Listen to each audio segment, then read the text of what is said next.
unbelievably overweight. Dude, the bar... You need to not be overweight, right? You need to be gainfully employed. The bar is so low. The Right. bar is so unbelievably low. I got this idea I got to teach you about. The alpha history fantasy. All right. Modern men who are angry at a world they feel has rejected them mistakenly believe that they would have somehow done better in medieval times. They are adamant that the chance of them being Genghis Khan is greater than the chance of them being cannon fodder peasant number 1,373,000 whose favela was sacked and destroyed. And it's this wistfulness for the past. And dude, I get it. Like, if you feel lost and alone and like nobody understands you and like you've been forgotten and things shouldn't be this way, guess what? They've always been this way. Yeah. And right now, the bar has never been set lower. If you have the opportunity to sit down and listen to me and Alex waffle on for 3.5 hours, you have the capacity, the conscientiousness, the wherewithal to be able to go out tomorrow and take one thing that you've hit from today. This is something that I want you to get onto, which I think is important, which is go on.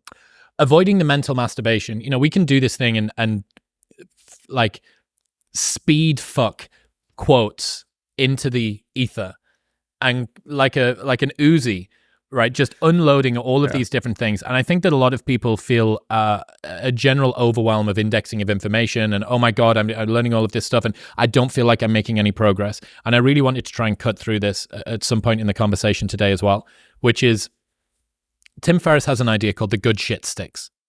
Okay.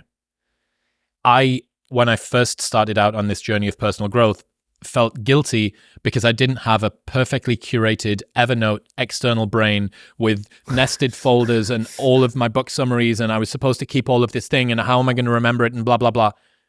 5 and a bit years later, people come up to me and ask, one of the most common questions I get asked is, how the fuck do you remember all of the things that you remember?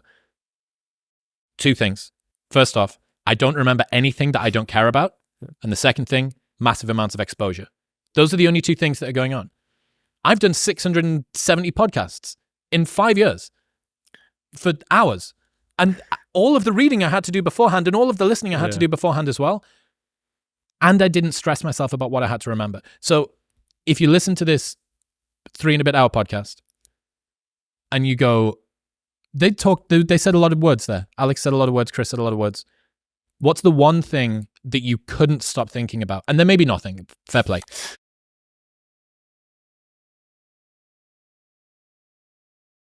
We failed. We need stories. We need stories to understand ourselves. We are the only... There's one thing that you can't stop thinking about. That story about the kid from Cumbria. That time when Alex had to drive across the country. That's the thing. That is the thing. And allowing yourself to naturally select whatever the most important learning is from the content that you consume is the best way to work out what is going to resonate, and it's the best way to act on it as well. If you can't stop thinking about it when you go to bed tonight, and you can't stop telling your friends about it in the morning, and you've clipped it from this podcast, or any other podcast, or any other book, or whatever the thing is that you keep sending photos of, and you keep on reciting to people, and you try and tell your mum about it, and she doesn't care, that is the thing that you need to work on.